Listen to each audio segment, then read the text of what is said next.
Pippa Park just wants to play basketball, but she has to deal with school, crushes, social media, and family. I'm Miss Melissa at the Oosterhout Free Library with First Page Fridays. I think you'll like Pippa Park Raises Her Game by Erin, published by Fabled Films Press. And here's how it starts. The strange encounter. I was the only person in the park. Tucking a damp strand of hair back behind one ear, I surveyed the abandoned slides and empty benches.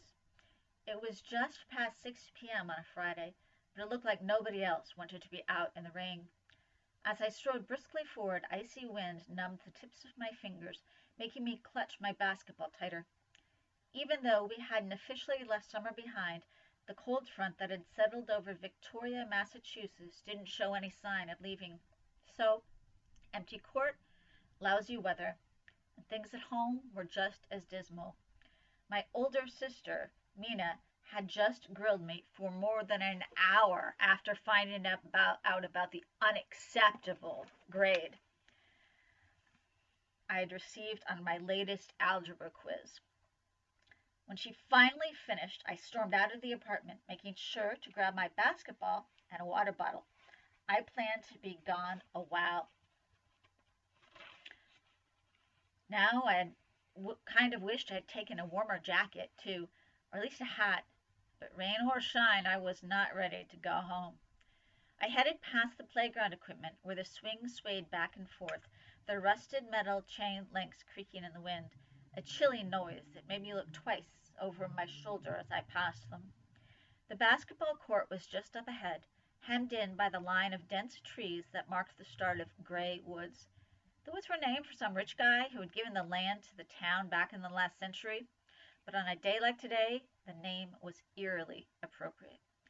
In the drizzle and fog, the shadowy, thick trunks made me uneasy. Rotating the ball between my stiff, raw hands, I stepped onto the center line. I inhaled deeply and felt my back muscles start to relax. Basketball did that for me every time. I dribbled my ball towards the hoop. As I concentrated on the way the ball felt bouncing against the tips of my fingers, thoughts of impossible algebra problems and my nagging sister faded from my mind. Every movement felt natural, like the ball wasn't something outside my body, but a part of it. I headed to the free throw line, dribbled twice, and sent the ball arcing towards the hoop. Swish! Nothing but net. It was one of the most satisfying things in the world to watch the ball whoosh through that hoop. And not to brag or anything, but I was good at it. Actually, I was more than good. I was great, which is why I needed to get back on the school team. I'd managed to make it on my first try, a big deal for a sixth grader, and by the end of last year, I'd been on the starting lineup for every game. My plan for this year had been to become the team's star player. But that dream had died quickly after my math grades dipped last spring, and Mina had barred me from rejoining the team. Here's some from the inside cover. Life is full of great expectations for Korean-American Pippa Park. It seems like everyone from her family to the other kids at school all have a plan for how her life should look. So when Pippa gets a mysterious... Wait, we'll stop there, because if there's something mysterious, I don't want to tell you about it now. You want to come in to the Oosterhout and check out this book.